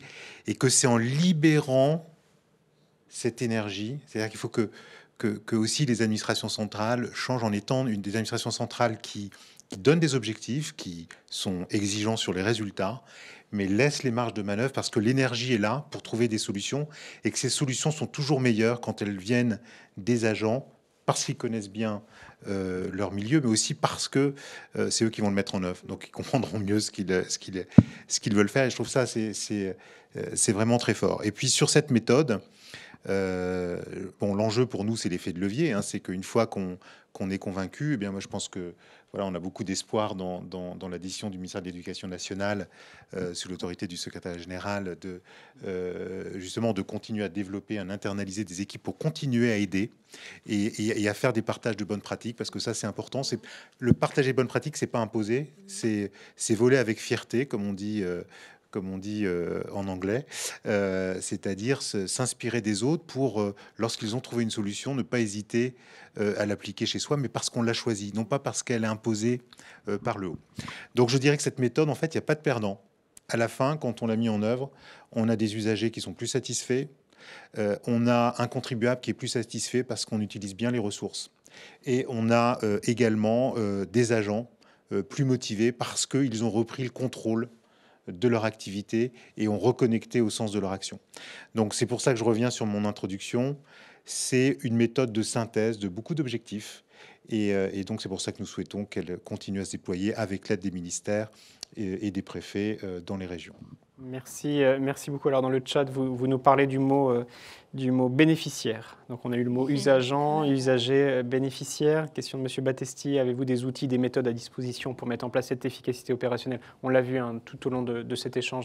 Le replay est disponible dans la foulée. Évidemment, on peut se tourner vers les supports de la DITP, vers cette future école de l'efficacité opérationnelle. On a suivi ça.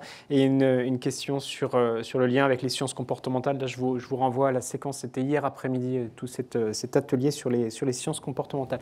Merci à vous toutes et tous d'avoir suivi ces échanges ici au lieu de la transformation publique. Merci d'avoir été nombreux en ligne. Vous pouvez revoir nos échanges. Merci à vous trois. Merci Thierry Lambert d'avoir rendu ces échanges possibles. Et merci et bravo Siam pour toutes ces méthodes qui manifestement fonctionnent et continueront de fonctionner.